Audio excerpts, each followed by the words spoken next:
A bright flash on your left. Boom! Where did that lightning come from? Your plane shakes, your instruments stop working. A minute ago, the sky was clear and blue. Now, it's pitch black. Your senses go haywire. You don't understand which way is up or down. It's a strange feeling. You're beyond time and space. Lightning flashes from all directions. Clouds envelop your plane and swirl it into a vortex. You grip the controls and repeat to yourself, "I'll get out of this. I'll get out." Through the dark and thick clouds, you see a ray of light. It's your only chance. Your plane flies toward the light like a moth to a flame, and whoosh! You break out of the terrible whirlwind. Your instruments are back to normal. The plane's no longer shaking. You're saved. That's how pilots who faced the Bermuda Triangle anomaly describe their experiences. Well, at least on TV shows. The huge chunk of ocean between Miami, Bermuda, and Puerto Rico remain the planet's most mysterious area. But it's not alone. Alaska has its own triangle. Since the late 80s, 16,000 people have disappeared there. Eyewitnesses to the Bermuda Triangle anomaly talk about thick fog, lightning, balls of light, and hallucinations. In Alaska, everything's a bit more complicated. People, planes, ships, they just disappear without a trace. There's no one around to tell us what it felt like. In 1950, a plane took off from Anchorage, Alaska, headed for Great Falls in Montana. It was carrying 8 crew members and 36 passengers. 2 hours after the start of the flight, the captain radioed in that everything was fine. Then, silence. The 100-foot-long plane seemed to evaporate into thin air. 85 aircraft and around 7,000 people searched for the plane. No trace. Not even a screw, bolt, nothing. That plane mystery made the Alaskan Triangle famous. If you look on a map, it's a wild and mostly unpopulated zone that passes near Anchorage, Barrow, and Juneau. If you connect the dots on a map, you get an epic triangle. You can fit the whole state of Oregon in it twice. If you read around, you'll find a bunch of major areas on the planet where weird stuff keeps happening over land, sea, desert, and jungle. Scientists have many questions about these places. They all have extreme electrical and magnetic anomalies.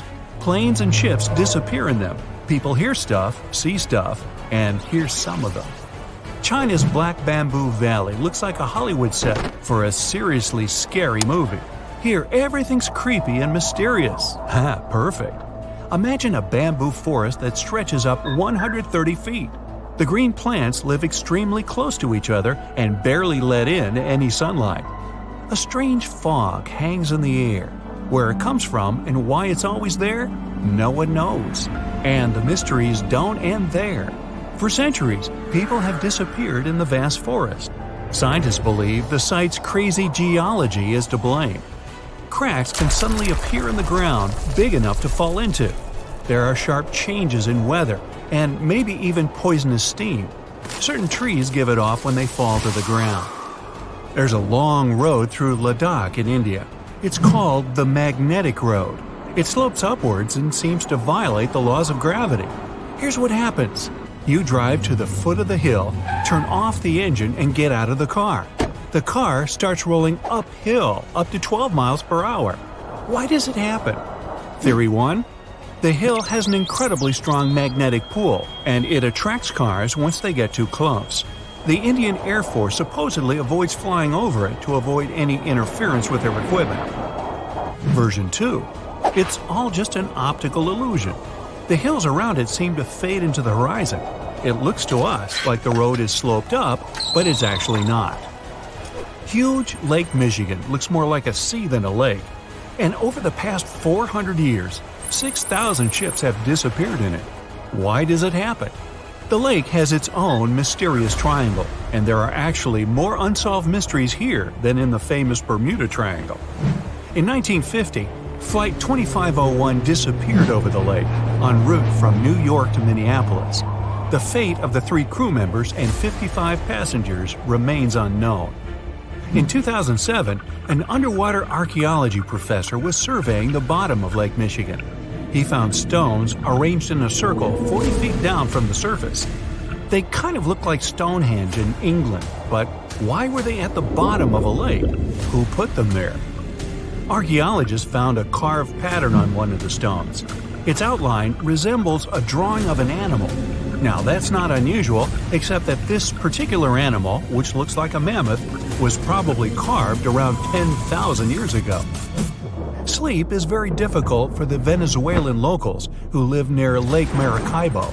Right at the place where the Catatumbo River flows into the lake, there are huge electrical storms that can go up to 10 hours long. 260 days a year. That's over 1 million lightning bolts over the lake every year. Scientists don't know exactly what causes the daily lightning parties. Some people think it's due to the gas methane which comes out of the ground. Other scientists blame uranium deposits in the soil. Nowadays, though, most researchers are sure that the lightning's caused by weather. Cold mountain air smashes against warm sea air. The result? A lot of friction and moisture, the perfect combo for near-nightly natural fireworks. It's super loud and kind of annoying if you live nearby, but the area is really important for the planet. It helps regenerate our vital atmospheric ozone. And the one that started it all, the Bermuda Triangle. Planes, ships, all gone without a trace. The theories are endless. Scientists even think there might be a huge meteor at the bottom of the sea that emits its own magnetic energy. It might have confused the navigation equipment on all those unlucky carriers. And it's been going on for a while. Researchers think that it was causing trouble even way back in Columbus's time. As far as Alaska's concerned, magnetic anomalies are a dime a dozen. Around here, your compass might be off by 5, 30, or even 60 degrees. But equipment malfunction isn't really enough to explain the disappearance of so many aircraft and people in this absolutely massive state. Alaska is wild. High mountains, never-ending forests, snow in the winter, and some serious heat in the summer. There are 3 million lakes, 12,000 rivers, and around 100,000 glaciers. There's only one person per square mile. California has over 250. You could walk for days, weeks, even months without seeing anyone, except maybe a bear or two. And the days and nights can be really confusing this far north. Tourists from all over the world dream of coming to Alaska to see the planet as it was before. No concrete jungle, no endless roads, warehouses, and cornfields. But this isn't just a beautiful place. It's also an incredibly dangerous place. You can get lost in the forest, run out of food, get soaked to the bone, lose your compass or GPS. In the harsh conditions of Alaska, danger's always just around the corner. Most vacationers just aren't prepared for that. 80% of the state's communities aren't connected to the road system. Back in the Wild West, horses carried people, products, and information. In Alaska, it's all about planes. Alaska has 9,000 aircraft and 8,000 pilots, and counting. That's more than 1 out of every 100 Alaskans. Sudden weather changes, frequent and wild rain, snowstorms, and fog. Not a great recipe for a smooth flight. The wings on Alaskan planes can get covered with ice. The fog can hide the snowy mountaintops, and strong gusts of wind can knock a tiny plane way off course. That's what those pilots have to deal with every time they take off. So, that plane that disappeared? Investigators believe that the Douglas C-54 Skymaster disappeared due to bad weather, and any debris was covered with snow or fell into a lake. 5% of Alaska is covered in glaciers, and there are loads of cracks in them, some big enough to fit a person, a few people, or even a whole airplane.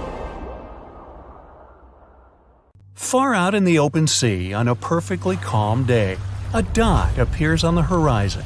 It grows in size as it gets closer, and soon you can see it's a ship. But when you look at it through the spyglass, chills go down your spine. The vessel is in perfect condition and its cargo is on board, but it's completely devoid of people, drifting listlessly along the current. That was what the captain of the Ellen Austin saw in 1881, and what brought his crew so many sorrows.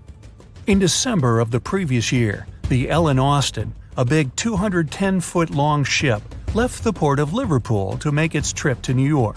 The ship was carrying a load of people hoping to find a better life in the New World. Captain A.J. Griffin took the vessel due southwest for a shorter voyage, and a few weeks into 1881, they found themselves north of the Sargasso Sea, known for its lack of winds and strong circling currents.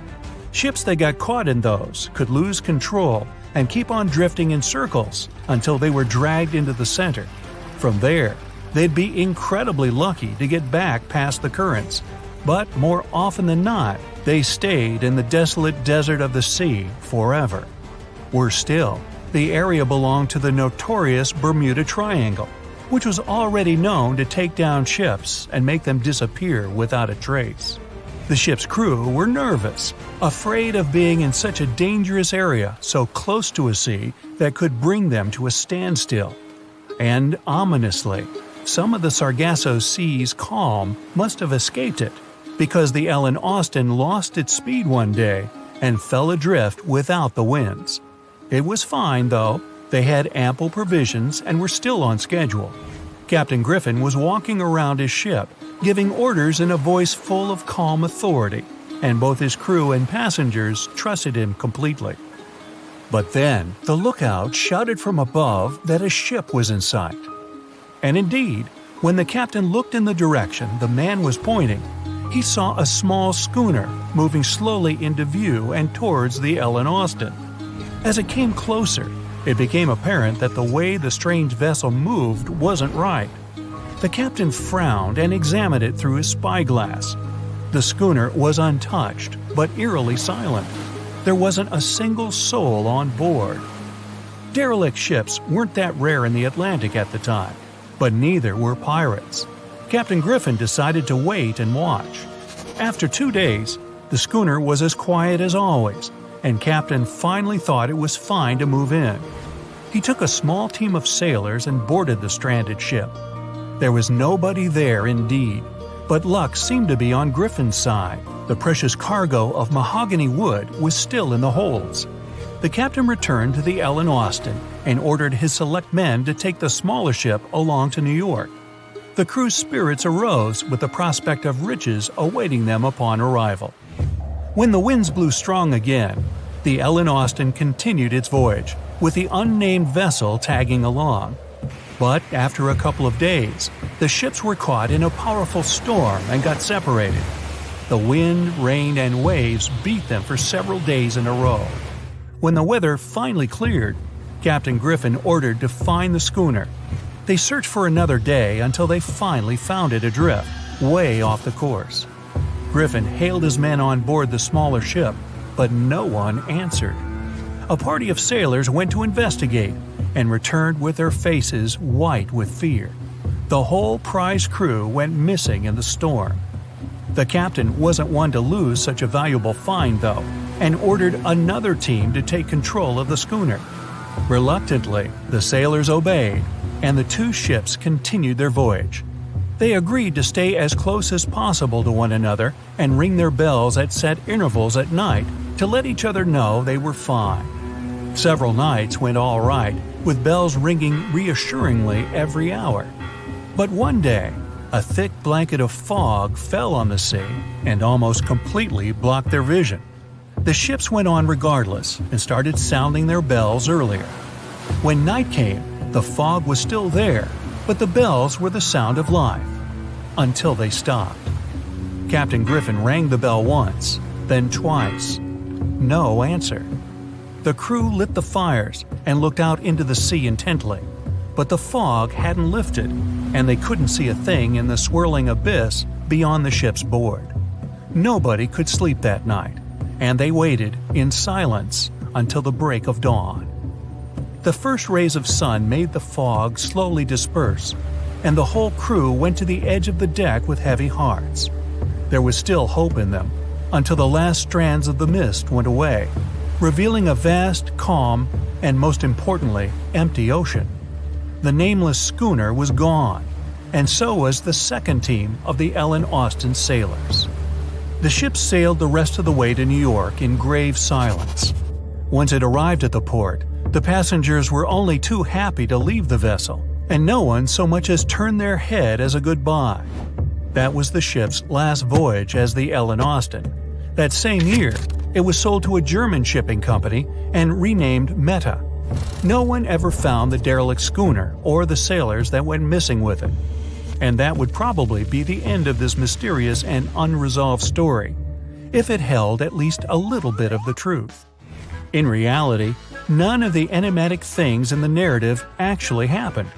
The Ellen Austin did indeed leave Liverpool and headed southwest to New York, and its captain was really A.J. Griffin, taking people to the American continent. But from here, the story falls apart. First of all, the ship went way too far to the north to pass the Sargasso Sea so closely. There was simply no reason to make a detour so broad. Even though the westerly winds were strong, it was still faster to take them head-on than to go in a southerly direction. So the Ellen Austin was probably nowhere near the Sargasso Sea and the Bermuda Triangle. Secondly, the triangle itself has been proven time and again to be nothing but a work of fiction. In fact, it gained popularity in the middle of the 20th century, while nobody even thought of drawing a triangle in the Bermuda area before that. The mystery was popularized by science fiction writers and became a common myth, while no serious research proved it any more dangerous than other parts of the world's ocean. So the crew of the Ellen Austin weren't even aware of the Bermuda Triangle back then, let alone afraid of it. Thirdly, the whole story was told and retold by magazines and mystery-loving personalities with ever-changing details. It first appeared in a newspaper in 1906 and already had the date wrong. The article said the voyage took place in 1891 instead of 1881. Later, the story resurfaced in 1935 on the radio with the wrong name of the captain. It was Baker, not Griffin. The date was also off, saying the trip was taken in August 1881, when the Ellen Austin was already renamed Meta.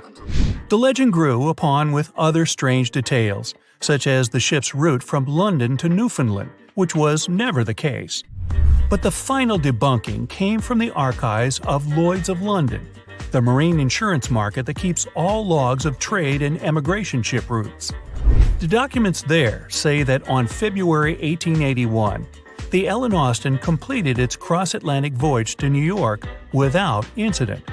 Captain A.J. Griffin off-boarded the ship with all his crew hale and hearty and declared no loss of hands during the trip.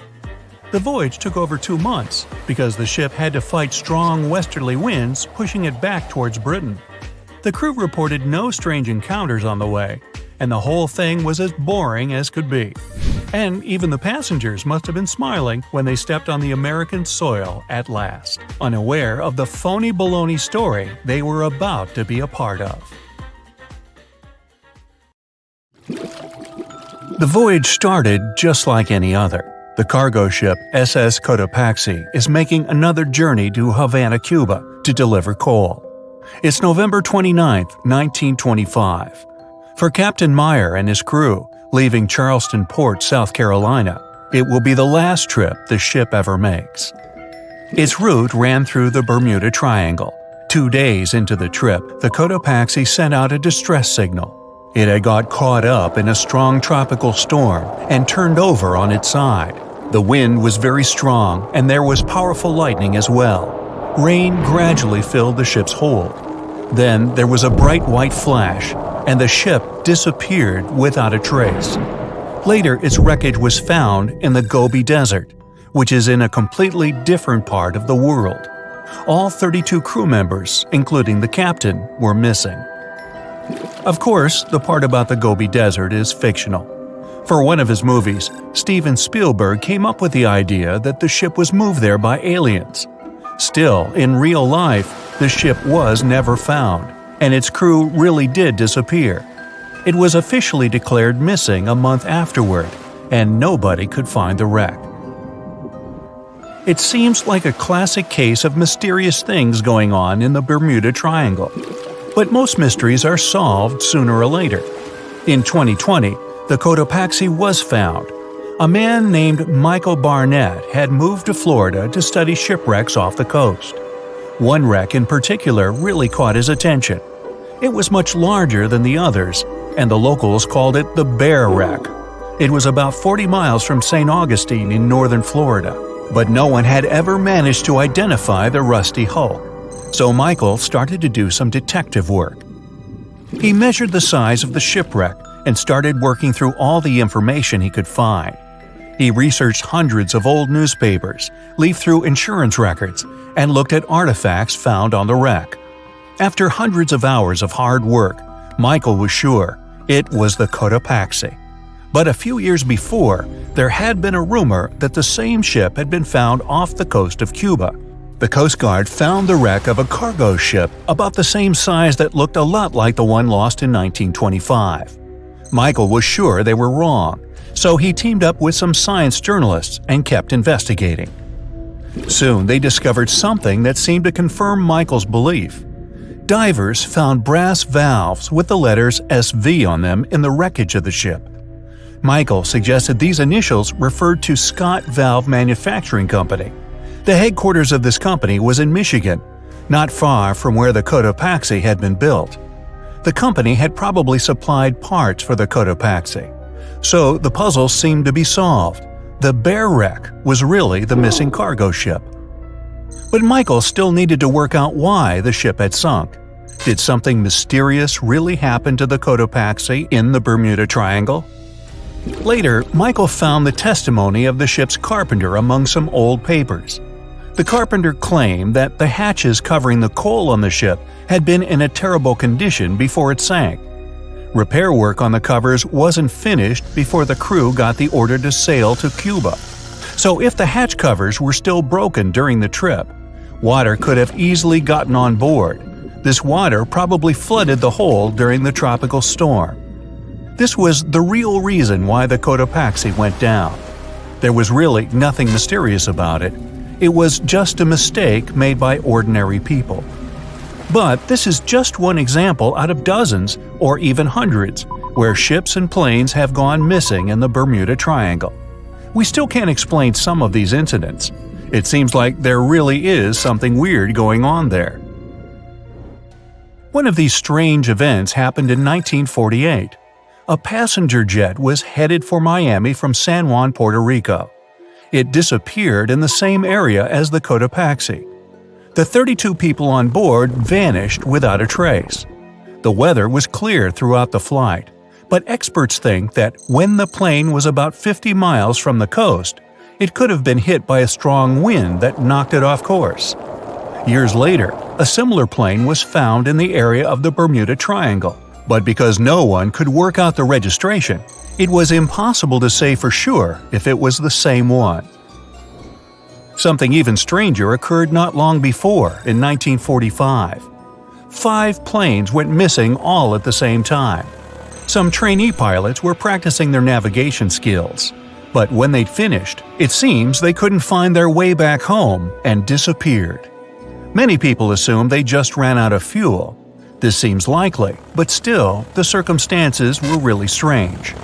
The trainees were being supervised by an experienced pilot who had 2,500 hours of flight time. He would never have let a group of newbie pilots get that far away from their base. Even now, people still debate what could have happened. Some insist the pilots ran into something supernatural out there in the Bermuda Triangle. But who knows? And here's another freaky thing that happened there which no expert has been able to explain. Time travel. In 1970, Bruce Gernon was flying a plane from Andros Island to the Florida coast. When he was at 11,500 feet, a giant cloud appeared in front of him. It kept getting bigger and bigger, and he had no choice but to fly through it. As soon as he did, the plane was surrounded by darkness. It was as if the day had turned to night in a split second. Suddenly, Bruce began to see white flashes of light around him. They were so bright that they lit up the entire sky. But they weren't lightning bolts, although he couldn't really explain what they were. The plane continued through the strange cloud for almost a half an hour.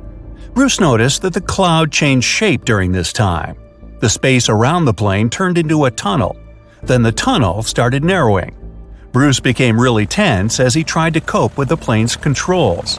All his instruments and navigation equipment were going crazy, and the electronics stopped working. Then, a white light appeared at the end of the tunnel. Just like in the movies, the plane escaped the closing cloud tunnel at the very last second. Everything was fine, but now Bruce found himself in some white fog. He had no idea where he was. Then he managed to contact ground control. He was shocked when he learned that his plane was already in the airspace above Miami. It seemed that something impossible had happened. Bruce was meant to cover a distance of about 250 miles during the flight. This usually took 1.5 hours, but he had managed it in just 47 minutes, almost 2 times faster than normal. When Bruce landed, he went to check the amount of fuel left in the tank. It turned out he'd used up a lot less than the normal amount of fuel as well. Could there be a logical explanation for the time-traveling plane? Well, records show that a large number of sunspots were detected on the surface of the sun that day, and there was a strong solar wind.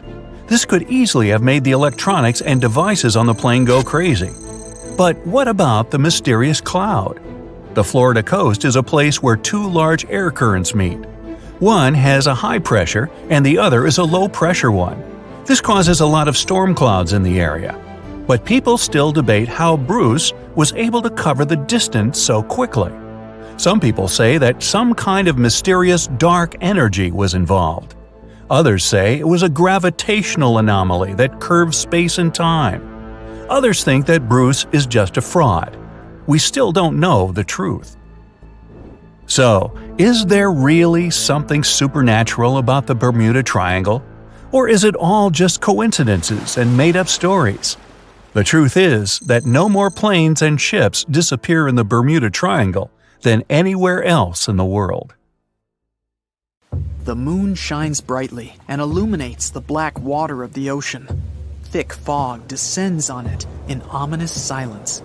Then, it's suddenly broken by the creaking of wooden boards, followed by a rippling of the waves. Through the fog, you see the outline of an old large ship. Its hull is rusty, and a strange cold is coming from it.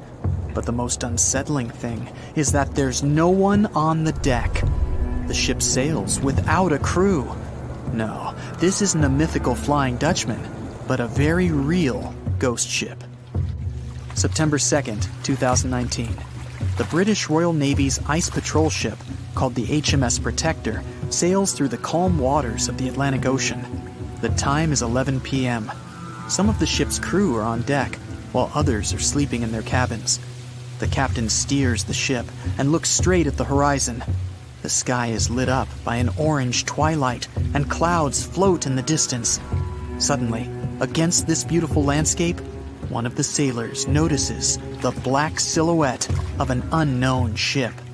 The captain slows down and steers the ship a little closer to the mysterious vessel. This is an old cargo ship, 250 feet long. Attempts to contact the crew members lead to nothing. It seems the unknown boat is floating in the ocean by itself. There's no one on board, at least, no one alive. The deck of the ship creaks from rocking on the waves. The sun sinks below the horizon, and it gets dark. The ship looks terrifying. British sailors don't dare to climb on that strange deck. They take a photo, post it on the internet, and sail away. Many people on the internet will assume the sailors met a real ghost ship. 5 months later, we're in the village of Ballycotton in County Cork, Ireland. A local leaves the house early in the morning to go for a daily run. Music in his headphones, fresh cool air, and a scenic route are ideal conditions for a good workout. The jogger runs along the road on the coast of the Celtic Sea. There was a strong storm last night, and now the sea looks calm. The man runs along the top of a low cliff and notices a huge vessel. An old rusty cargo ship 250 feet long lies on the beach, right among the rocks. No people on board. It seems the ship has been here for ages, but the local is sure this vessel wasn't here yesterday. A little later, it turns out this is the same ship that the sailors from the HMS Protector saw 5 months ago, thousands of miles from this place. The cargo ship, called the Alta, was built in 1976. Nobody knows who used it all this time and for what purposes. It's only known that in 2017, the ship was purchased by a new owner and marked with the flag of Tanzania. It's important to say that almost all cargo ships are equipped with AIS, Automatic Identification System, which is needed to track ship movements in the ocean. Since 2015, something strange started happening with the Alta's AIS. The ship disappeared from the satellites, then reappeared again. Over the past few years, this ship had changed several names and flags. It's not surprising that its AIS shut off and turned on numerous times. It's said that some of those who disable AIS on their ships do so to hide outlaw activities. The ship's captain, whoever it was, clearly didn't want to show the Alta's movements. As AIS showed in 2017, the ship had sailed near Greek port cities. The Alta made 12 stops in 3 such cities in different parts of Greece. Then, the AIS signal disappeared, and 10 months later, the Alta reappeared near the northern coast of Africa, 1,200 miles from Greece. In September of 2018, the ship was sailing about 1,400 miles southeast of Bermuda, and at that time, the crew members started having problems. There were 10 people on board the Alta. On September 19th, the ship's engine failed right in the middle of the Atlantic Ocean. The nearest shore was very far away. The ship began to drift. As days passed, the crew couldn't fix the vessel. Food supplies were running low. The crew started to panic and tried to contact someone. The situation got worse as a strong hurricane was approaching the place where the ship broke down. Crew members contacted the U.S. Coast Guard.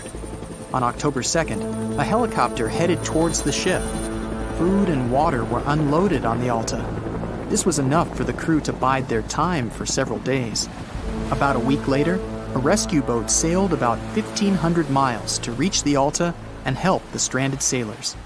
Shortly before the start of the hurricane, American rescuers succeeded. The entire crew of the wrecked ship was taken to Puerto Rico. The Alta remained drifting in the ocean. After a while, another ship arrived to tow it to the coast of Guyana. Then, something went wrong again. The ship was hijacked. Who did it and why remains a mystery to this day. But then, for some unknown reason, the thieves decided to abandon the ship and left it to drift in the ocean. For almost a year, the ship's location couldn't be tracked. Then, in September 2019, the vessel was found by the British Royal Navy. How the Alta was able to cover the distance across the Atlantic and wash up on the coast of Ireland is unknown. An investigation has been launched in Ireland. It's necessary to identify the owner of the vessel and find a responsible person to take on the task of towing it. But no one has since been found. Once, an unknown person called the Irish authorities and introduced themselves as the owner of the ship, but didn't provide any evidence. Several barrels of oil were found on board the Alta. To dismantle the ship, the Irish authorities will need to spend about 10 million euros. Local residents are annoyed by the wreck too. Corroding metal is bad for the environment, and kids have already snuck on board and posted a video on the internet from inside the abandoned ship. The further fate of the Alta remains unresolved. It's still lying there. That ship sailed in the ocean for just 2 years. Now imagine if some other managed to drift for 38. In all that time, no one could catch this ship, and people still seek it. That vessel is called the SS Baychimo. It was a merchant ship owned by a Canadian trading company. In 1931, the ship got stuck in ice off the coast of Alaska. A strong snowstorm began. The team waited a week for it to end, but the storm only intensified. One day, the weather improved a bit, and part of the team was evacuated to the nearest city. Another part of the crew, with the captain, set up camp near the ship. The storm started again and didn't stop for a long time. The blizzard was so heavy that the ship's captain couldn't see beyond his arm's reach. Finally, when the storm was over, the captain saw that the ship simply vanished. He decided the Baychimo sank during the storm. A week later, the ship was found, drifting near the place where it was lost. The hull of the ship was damaged so badly that it was unsafe to sail on it.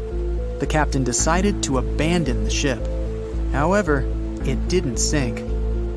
For the next 38 years, it was drifting at various points along the Alaskan coast. Several times, people climbed on the ship, including native Alaskan residents and a group of researchers. Attempts to save the vessel from the sea ended in failure.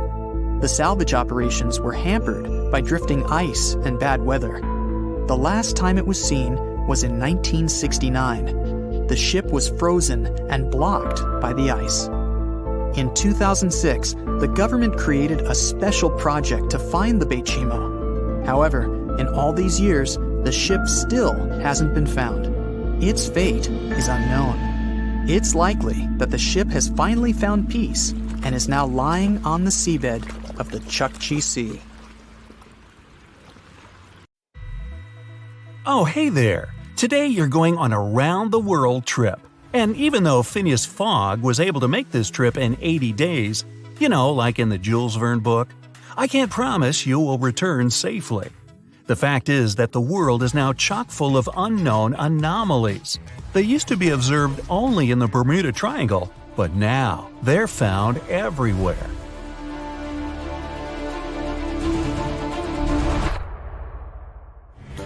We start the journey from New York, and our first destination is Los Angeles.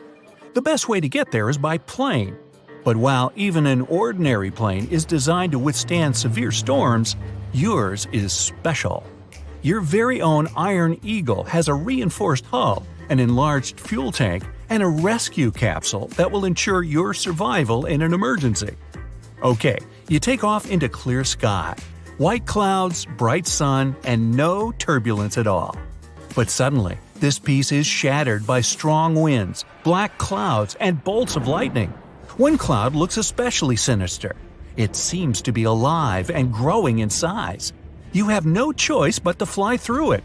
You take a deep breath. As soon as you fly in there, everything plunges into absolute darkness. You can only see white flashes. They brightly illuminate black clouds for a couple of moments, but are nothing like lightning. The turbulence is increasing, and you can hardly hold the controls on your hands. Suddenly, the cloud begins to change its shape. It gradually forms some kind of tunnel, and you fly dead center of this ring. But now, the tunnel walls begin to close down on you. The only way out is to fly to the light at the end of the tunnel. So you increase thrust and focus. All the electronics of the plane are squeaking and warning of the danger. The engine is at its limit. You're sweating from tension. The walls of the tunnel almost touch the wings of the plane, and you did it! You left this dark cloud just at the very last moment. You can exhale with relief. Now you're in a dense gray fog. You don't see a gap in it for miles around. Your radar is malfunctioning and can't show you where you are. It's time to contact ground control and determine your location. And when you hear the ground control's reply, your eyes become like bowling balls in surprise. Turns out you're already in Los Angeles airspace. What? But this is just impossible. Usually this trip takes about 5 hours. But now you've traveled about 2,500 miles twice as fast. To understand this, we need to open an encyclopedia of Bermuda anomalies. It's quite popular among travelers today. You flick through to the chapter of time travel, and here it is. In December 1970, experienced pilot Bruce Gernon fell into a similar anomaly in the Bermuda Triangle. He managed to survive and shared his experience.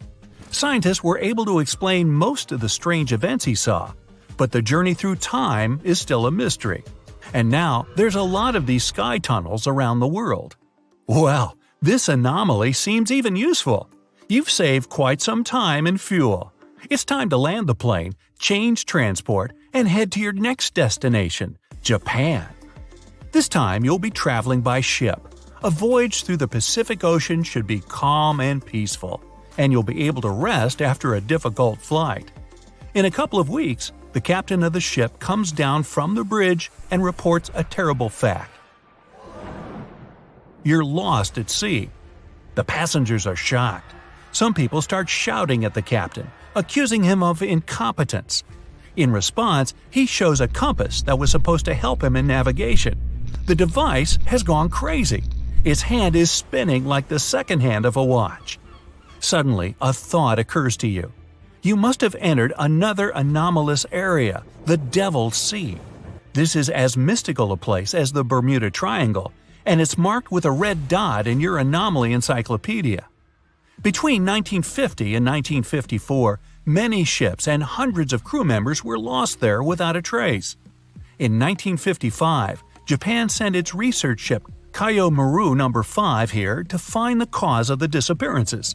Unfortunately, that ship also went missing without a trace. But now you know there's a geomagnetic anomaly in this place which drives all compasses crazy. This is because of high metal content in the ground underwater. The magnetic compass arrow is very sensitive to such things. So you take the situation into your own hands and suggest you use other navigation methods. Neither radio nor satellite navigation works either. So you raise your eyes to the sky and just watch the sun. The sunset is to the west, and it's exactly the direction you need. Pretty soon, you finally step on solid ground. Welcome to Japan! A couple of souvenirs and on to the airport. This time you're heading to the east coast of India. The flight is going fine, no turbulence or malfunction of the plane's tools. You observe the night sky through the window and suddenly see a strange light. It's small and moving up and down. Other passengers don't even pay attention to it. For them, it's a common thing. When you open your encyclopedia, you quickly learn that the first person who described this anomaly was Christopher Columbus. He said it was like a candle moving upwards. He also wrote that a flame suddenly burst out in the sea. It all happened just as he was sailing through the Bermuda Triangle area on his first journey to the New World. But now, these lights are a common sight around the planet. In India, you buy a ticket for a cruise liner that goes to Florida. This route is popular among tourists as it goes through many interesting anomalies. It's more of sightseeing now. The first of them is a ghost ship. The hunt for it lasted for weeks. Each time the cruise ship got close to the ghost, a thick fog fell on the water. Tourists stood on viewing platforms and looked for the mast of the ship in the distance. But it appeared and disappeared like a shark fin. Finally, you manage to get closer to the ship. But everyone is asked to stay on board the liner and not attempt to come aboard the ghost ship.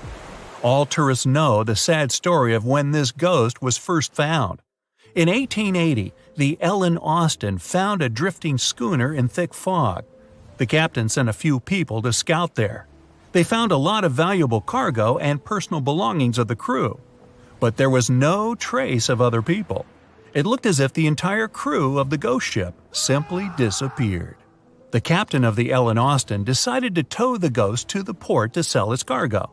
But as soon as they started their voyage, a strong storm divided the ships and the ghost disappeared.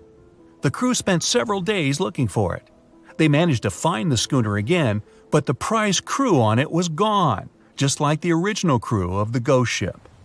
So you continue your journey, and after a while, you enter the most mysterious place on the planet, the Bermuda Triangle itself.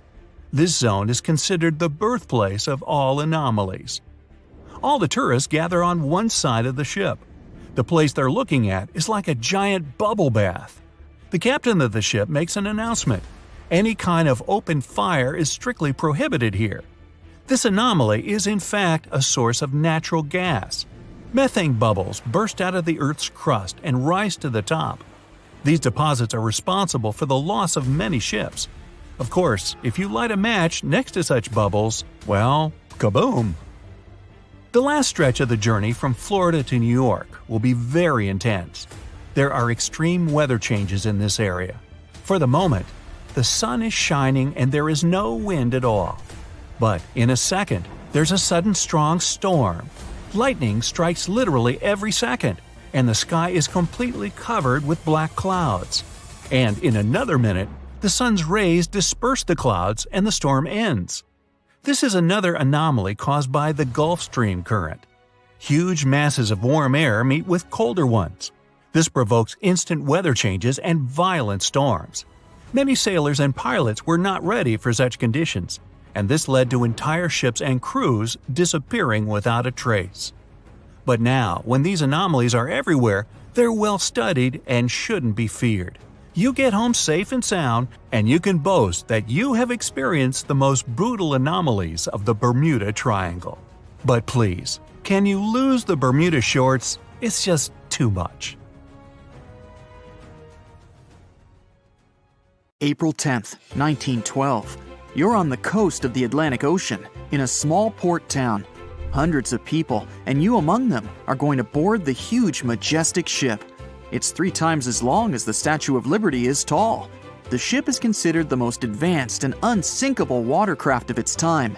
You can see hundreds of luxury cabin windows on its deck, and the Titanic inscription on the magnificent iron hull. This day, the famous superliner set off on its first and last voyage from Southampton to New York. But now, you'll see an alternate story. You can hear a crew member announcing the start of the Titanic's trip. The ship sails from Africa to Bermuda, and the cause of its catastrophe will not be an iceberg at all. For 4 days, Titanic sails through North Atlantic waters. The sun warms the ship so much that during the day, all the passengers sit inside the ship. In the evening, when a cool breeze descends on the ocean, all the people go up on deck to watch the beautiful red sunset. Midnight, April 15th. You're sitting in your cabin reading a book. You're usually asleep at this time, but right now, you're just flipping through page after page. You close the book and look around the cabin. You feel like someone's watching you. You get up and break out into a cold sweat. An inexplicable feeling of anxiety permeates your body and causes goosebumps. You look out the cabin window where the ocean spray is banging the glass, but you can't see anything. There's a thick fog outside. You leave the cabin. In addition to you, several passengers also left their beds because of a heightened sense of danger. They greet you and ask what's wrong, but no one knows. You head to the stairs to go out on the deck to see the situation. At this point, the floor goes out from under your feet. A strong push makes you fall. A rumble reverberates through the Titanic. You get up and see more and more people going out from their cabins. You run up the stairs and meet a crew member. He doesn't tell you anything, but his eyes are wide with fear. You go up on deck and can hardly see anything. A thick, wet fog has settled over the ship. Several passengers are holding their heads as if they have a headache. You see the captain and ask him what happened. The captain admits that he has no idea where you are.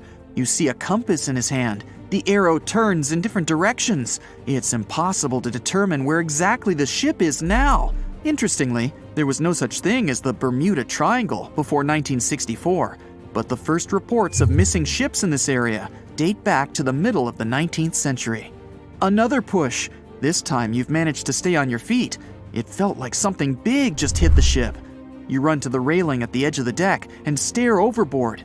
Through the white fog, you notice a huge shark fin. You haven't seen the full size of the shark, but from what you've seen, it must be as long as a train car. The shark swims away, but after a few seconds, you can see its fin again. It quickly approaches the ship and grabs the iron hull with its huge jaws. The deck is shaking. You can hear the grinding of metal. It seems this huge predator just made a hole in the hull. Only one creature on the planet can do this, the Megalodon. It's an ancient marine predator that measured almost 60 feet in length. Megalodon had no competition in the ocean. It was at the top of the food chain. It's believed the shark disappeared millions of years ago, but the ocean is only 5% explored. Here, it's alive and swimming in the mysterious waters of the Bermuda Triangle. Everyone aboard the ship is panicking. People from the lower decks are running upstairs. The Titanic slowly sinks and tilts to the side. Everyone goes to the lifeboats, but no one dares to get in them while the huge ancient monster is around. The ship's bow submerges under the water. You stand on the left side of the deck and see the Megalodon bite off pieces of the iron hull. You shout to the people in the stern section that the Megalodon is busy and they have time to evacuate. The first rescue boats with passengers go down on the water. Some passengers just jump overboard. Fortunately, The water is much warmer than the place where the Titanic actually sank. You put on a life jacket and jump too. The megalodon attacks the ship and drags it deeper into the water. The smell of the Titanic's kitchen must have attracted it. You find yourself among the ship's flotsam and lifeboats. The fog's finally rising. The starry sky and the moon illuminate the sea's surface. People help you to climb on board a rescue boat. Everyone tries to sail as far away from the sinking ship as possible. You see the huge shark swimming around the Titanic. At this moment, something distracts it, and the predator goes away. More than half of the ship is already under the surface. The second part looks like a candle sticking out of the water. The ocean is calm. The sky's clear and cloudless. There's no wind. From the side, you see a huge wave growing behind the Titanic. It's about 50 feet high, like a 5-story building. It knocks the ship down as easily as if it was made of paper. The monster wave dissolves in the water as quickly and unexpectedly as it appeared. You've just witnessed a rogue wave. This phenomenon occurs all over the world. Enormous waves suddenly appear, demolish ships, and disappear without a trace. Scientists still can't determine their exact nature, but according to the most popular theory, these waves are formed by kinetic vampirism. Under certain natural conditions, waves accumulate and exchange kinetic energy. Among all the waves out there, there is one vampire wave that absorbs the energy of all the others. When a lot of energy is accumulated, a huge wave grows and splashes it all out. Some believe the frequent disappearance of ships in the Bermuda Triangle occurred because of rogue waves. The people on the boats calm down. Someone sends a flare into the sky. You look at the ocean and see the triangular fin of the megalodon emerging from the water. It's the size of a sailboat, and it's coming your way. You row the oars as fast as you can. People are screaming and calling for help. There's no chance of escape. The legendary monster is getting closer and closer. The shark's head peeks out from under the surface. It opens its huge maw filled with hundreds of sharp teeth. Each of them is the size of your palm. The boat would fit entirely inside the shark's mouth. It can swallow you whole. The shark stops and closes its mouth at arm's length from the boat. You can see the water bubbling around you. From the ocean depths, several giant tentacles lash out and wrap around the megalodon. They pull the shark down. You look over the side and see a purple glow with a black circle in the center. Someone on the boat notices it too. People start screaming, "It's looking at us!" A woman shouts. After a second, you get goosebumps, and a shiver runs through your entire body. This purple glow is something's eye, and the black circle is the pupil. The creature that is looking at you right now is so big that the boat seems like a grain of rice to it. It's the Kraken! The giant squid, an ancient monster that sank hundreds of ships, but whose existence has not been proven by anyone yet. Fortunately, the boat you're sitting in is too small to interest the Kraken.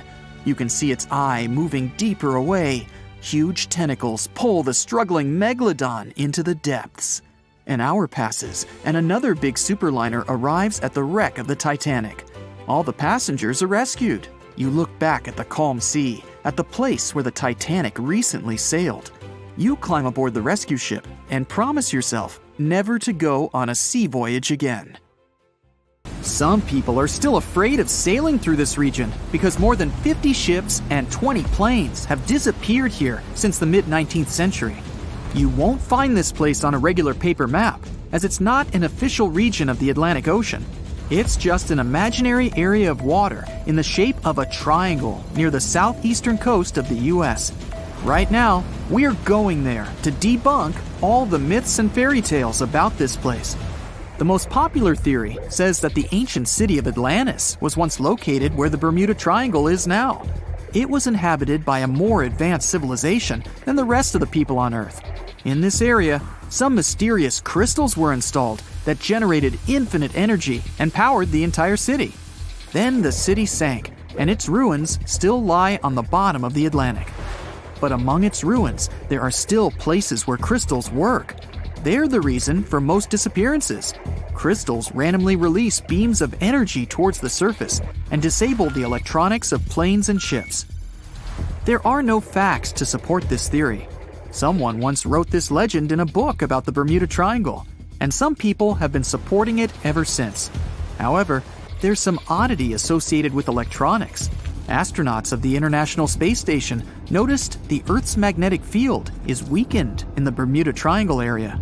This field is a shield that protects us from solar radiation. Above the triangle, the particles of the sun's rays move faster than in any other part of the planet. This causes unstable work in the electronics of satellites flying in the atmosphere of Earth. It doesn't apply to ships and planes, though.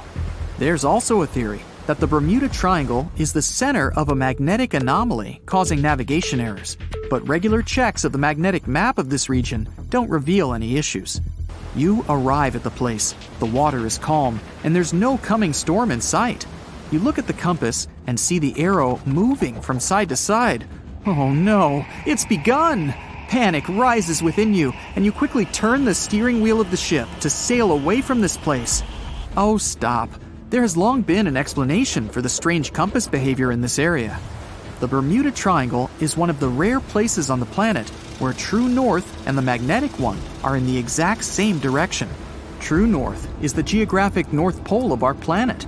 Magnetic north directs to the north magnetic pole, which constantly wanders around the Earth.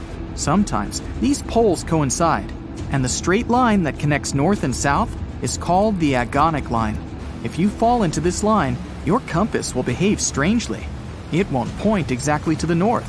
Imagine that you're the captain of a ship sailing in the Bermuda Triangle at the beginning of the 20th century. You need to know where north is to get to the shore. You look at the compass and it points incorrectly. You're deviating from your original course and sailing in the wrong direction. There's the Caribbean Sea near the triangle, peppered with small islands. The sea floor here isn't deep. The ship can get in shallow waters, and now the ship is stuck on a shoal, and you have no idea where you are. If this were the 21st century, the ship's captain would be able to reach the shore using GPS and other modern navigation. But the most interesting thing is that the compass would work correctly this time, since the magnetic North Pole hasn't already coincided with the true one for a long time in the territory of the Bermuda Triangle. The agonic line is somewhere far away from here. There are no problems with navigation now, but for some reason, this is where ships disappear. In fact, not just here. Throughout the Atlantic Ocean, there are places where many more ships have gone. The Bermuda Triangle is not even in the top 10 of such places. One of the main reasons why many ships are lost here is that one of the most popular shipping routes in the Atlantic passes through the Bermuda Triangle. And the more ships in one place, the more shipwrecks. Simple probability. Other theories say there's a space-time rift in this region. Ships and planes fall into this rift and end up in the past or the future. But for some reason, there's not a single proof of this myth. There's no reason to think that the rift is hidden somewhere here.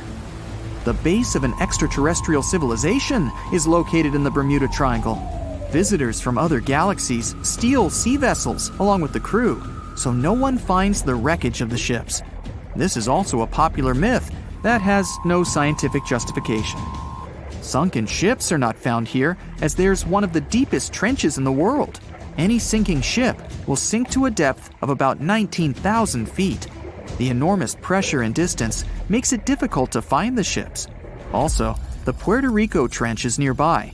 In some spots, it's as deep as 27,500 feet. The Kraken lives somewhere in the triangle. It's a huge squid that sinks ships, and is also a legend that sailors tell each other. However, gigantic squids live in the depths of the ocean. They can grow to the size of half a train car, but no cases have been recorded where they have sunk a large vessel. And in the area of the Bermuda Triangle, they've never even been seen. People in the past didn't know about the existence of these creatures, so when they saw them for the first time, they described them as huge, terrible monsters. Giant squids are some of the most elusive creatures on Earth, and scientists had to use sonar equipment to find them. They don't like to leave the dark depths and are likely to be afraid of the sound of any ship. A more realistic hypothesis about the mystery of the Bermuda Triangle is methane. Large deposits of this gas can be found under the seafloor of this region.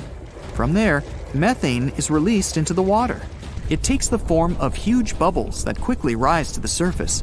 Then, the gas makes the water almost boil, creating waves that sink ships. The theory is quite realistic, but numerous studies still haven't confirmed the presence of an increased concentration of methane in the region. Last time this phenomenon occurred was 15,000 years ago. Another credible theory implies the appearance of rogue waves. Imagine a clear, calm sea without wind.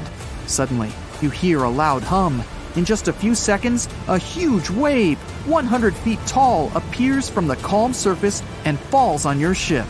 Some scientists believe rogue waves are created by a surface sea current colliding with a strong headwind. There's a version claiming the wave is born because of the collision of warm and cold currents. But the most interesting theory says the waves are formed by kinetic vampirism. Under certain natural conditions, waves can exchange kinetic energy. And among all the waves, there will be one, the vampire, that gets the energy of all the others. When it accumulates enough energy, the vampire wave spills it out. This explains the force of the impact and its sudden disappearance. This phenomenon is observed in all the waters of the world's oceans, but there's no evidence that it occurs most often in the Bermuda Triangle. If rogue waves appeared there, it was not during a calm. A restless sea is the main reason for ship disappearances in the Bermuda Triangle. Severe storms and hurricanes are a frequent thing there, because the Bermuda Islands is an area of high pressure that diverts thunderstorms towards the triangle. Huge waves simply overturn ships, and thunder and lightning flashes disable planes' electronics. There's nothing mysterious about this. Storms and ship disappearances occur in all oceans, but a lot of legends were made exactly about the Bermuda Triangle. It all started in the middle of the 20th century, when a book was published that tells us that Atlantis lies in the waters of the triangle.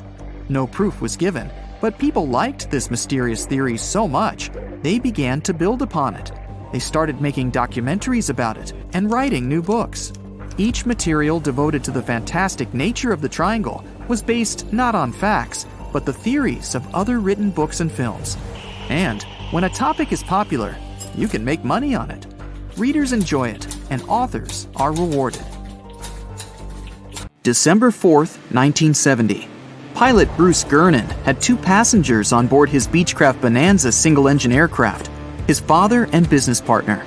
They took off from Andros Island in the Bahamas and headed northwest for the Florida coast.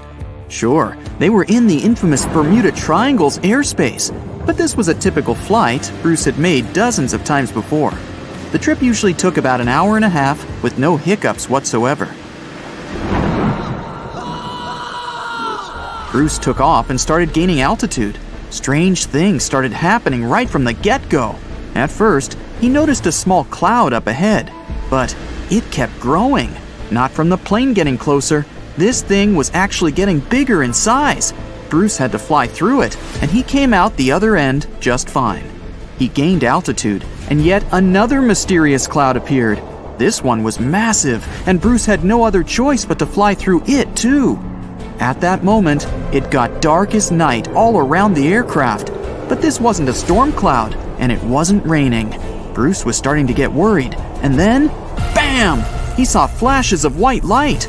Bruce kept flying for another 30 minutes when he realized this was the same cloud he had gone through earlier when he started to climb. But now the cloud was cylindrical, and the plane was flying through its center. It was wide and seemed endless. Bruce thought he could never get out of that trap. But a minute later, he saw light at the end of the tunnel. But all of a sudden, the walls of the cloud tunnel began to narrow. They were closing in on the plane. The navigational instruments started wigging out. The compass was spinning by itself counterclockwise. The walls kept narrowing, smaller and smaller, wrapping like a vortex. The electrical instruments still going haywire. Bruce was running out of time. He had to get out of this place fast. A grueling 20 seconds later, he burst out of this foggy trap. As Bruce described later, he felt weightless for 5 seconds as his plane left the tunnel. The clouds dispersed, and now the aircraft was in a grayish haze. The men let out a big sigh of relief. He immediately grabbed the radio and contacted ground control to determine his location. But when the dispatcher looked at the green screen, his face became contorted with confusion. Bruce's plane wasn't on the radar. It was as if the thing was invisible. But then the dispatcher said the aircraft was already in Miami airspace. Bruce was utterly shocked. It just couldn't be true. Remember, the whole trip usually took around 90 minutes, but this time, it took just 47 minutes to get to the destination. His plane didn't magically gain some supersonic speed beyond the model's limited max cruising speed. This was physically impossible. The dispatcher must have made a mistake. But when the clouds parted, Bruce saw that he really was over Miami. The plane landed safely, and it was time to try and solve this mystery. Bruce checked the remaining fuel and his watch. After a short calculation, he was only more confused. The plane hadn't gone through the amount of fuel it should have. Archive records show that 84 sunspots were recorded that day, as well as a huge solar wind. This would cause disturbances in the Earth's magnetosphere that could throw off the plane's instruments and radars. But so far, no one has been able to explain how the plane got to Miami so fast. Maybe in the future, the truth will be revealed. In the meantime, it remains another mysterious riddle of the Bermuda Triangle. More than 50 ships and 20 planes have disappeared in the Bermuda Triangle since the middle of the 19th century. This region isn't put on any paper map and is not an official region of the Atlantic. This massive water area is located not far from the southeastern coast of the US and still scares many sailors. But you aren't afraid and want to prove that there is nothing special in this place. You sail to the center of the Bermuda Triangle on a small fishing boat. You turn off the engine and wait. Several hours pass. The sun goes below the horizon. Night comes. You're about to return to the shore, but suddenly, it becomes too quiet. Then, you hear a splash of water. You look overboard and see hundreds of fish swimming to the surface. Something big scared them away. Something that comes straight from the depths. The next second, you notice big sparkling eyes and long tentacles reaching for the boat. It seems that one of the most terrible myths about the Bermuda Triangle turned out to be true. A huge squid dragging ships to the bottom. Stories about these squids appeared long before the emergence of the Bermuda Triangle myths. For centuries, sailors from Norway and Greenland told stories about a scary sea monster, the Kraken. In those stories, the Kraken broke the decks of ships with its giant tentacles and dragged them to the bottom. The approach of this creature is impossible to see since it's coming to you not from the side, but from below. But all these were just stories. Only in the 19th century, scientific evidence of the existing of these monsters appeared. A beak of an unknown squid was found on the coast of Denmark. The size of the find was about 3 inches in diameter, which is about the size of a human palm. Then, it became clear that the Kraken was real, and it's just one variety of giant squid. Since then, more than 21 species of giant squid have been described, but the first video with this monster was recorded in 2004 in the waters of North Atlantic, not far from the Bermuda Triangle. Marine biologists used a lure to draw the squid out of the depths. The huge monster was about 30 feet long, which is about half a subway car. It suddenly appeared out of the ocean darkness and quickly attacked the lure, squeezing it with its tentacles. After that, many cases of squid have been recorded on photos and video. Huge squids were washed up on the shore, swam past ships. According to some records, the largest monster ever found was 59 feet long and weighed almost a ton. This is the size of a big bus. Some scientists believe that giant squids can reach 150 feet in length, which is almost twice the size of a basketball court. But the big size is not enough to sink a ship. The first thing that helps squids do this is the surprise effect. Squids come from the depths, which mean they can be seen from the deck, but the monster can see a boat from afar. It has the biggest eyes in the world. One eye is about the size of a basketball.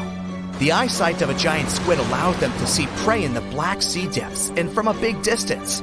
Most sea creatures on the planet can't see in such conditions. So, the squid notices your ship and decides that it's food. It quickly approaches the boat and attacks with its tentacles.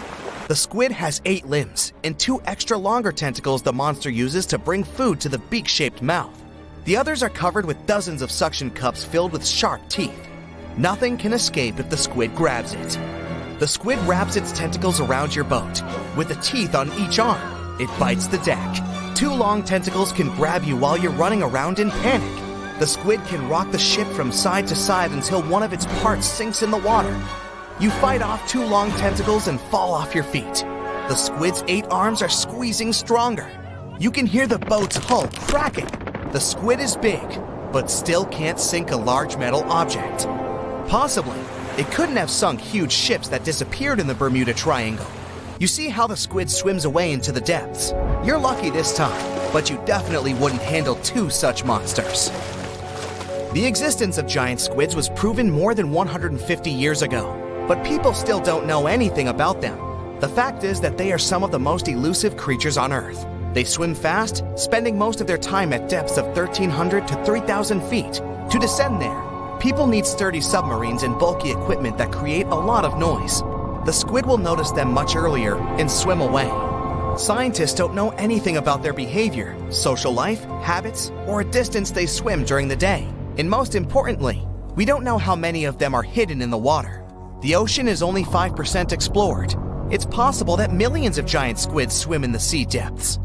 Just imagine hundreds of giant tentacles reaching out to a group of ships sailing through the Bermuda Triangle. In the past centuries, they could easily sink an entire fleet, since the ships were made of wood and were lighter. Squids wrapped decks with their strong tentacles, made holes in the ship's bodies with their sharp beaks. Toothy suction cups could break the masts and tear the sails. The water was filling the holes and slowly rising to the deck. The ship sank in a matter of minutes. Survivors reached the shore and told everyone about huge monsters. This is how the legends of the Kraken appeared. Fortunately, now people have sonars and equipment for monitoring the sea space. You start the engine to swim to the shore and notice that about 30 tentacles are reaching out to you from the water. 3 giant squids squeeze the boat from all sides and pull it down. It looks like there's no way out. You look overboard and see black eyes looking right at you. At this moment, you find a solution. Squids spend their whole life in darkness and are afraid of the light. Fortunately, you have a signal rocket. You use it to scare the monsters away. Squids go back down into the water, but apparently not for long. You release a few more rockets into the ocean and scream in fear. The red light illuminates the sea darkness, and you see hundreds of moving tentacles. They quickly swim away from the fire to a safe distance. At full throttle, you're sailing to the shore and releasing all the signal fires into the water. You don't give the squids a chance to get close to you. Finally, you get to land, confident that you will never return to this place. The bad news is, these creatures swim not only in the Bermuda Triangle. People found giant squid in the oceans all over the world. Yeah, it's possible the giant squid is the main reason for the disappearance of ships, but this doesn't make the Bermuda Triangle a unique place. Boats and cargo ships disappear all over the Atlantic Ocean. The Triangle is not even included in the top 10 of such places. Also, this area is one of the most popular shipping routes of the Atlantic. And the more ships sail in one place, the more ships are lost. Many scientists believe the reason of the disappearances here is strong storms and hurricanes. Bermuda is located in an area of high pressure, which diverts thunderstorms towards the Triangle. The waves reach such sizes here that they can turn ships over. Thunder and frequent flashes of lightning disable planes. The Earth's magnetic field is weakened at the location of the Triangle. This field works as a shield, which repels solar particles. Here, solar radiation passes through the upper layers of the atmosphere and can negatively affect the electronics operation. Also, there is a theory that says that the Bermuda Triangle is the center of a magnetic anomaly. But scientists made many checks of the magnetic map of this region and haven't found any oddities. On his very first voyage to the New World in 1492, Christopher Columbus sailed through the Bermuda Triangle.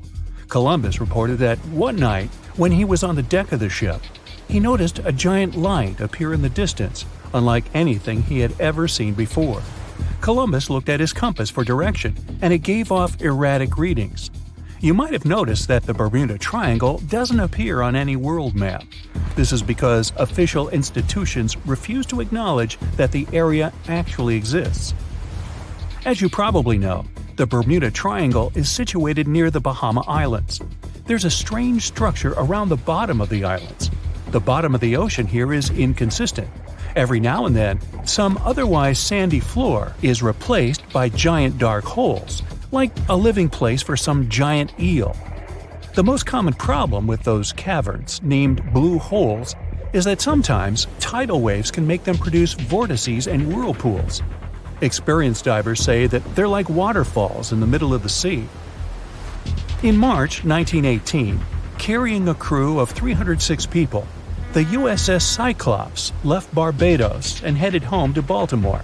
The ship passed through the Bermuda Triangle on its journey and was never seen again. The Cyclops never issued any distress signal and disappeared without any explanation, making it the largest ship to go missing in the Bermuda Triangle. No wreckage has ever been found. No one exactly knows how many ships and planes have disappeared in the Bermuda Triangle.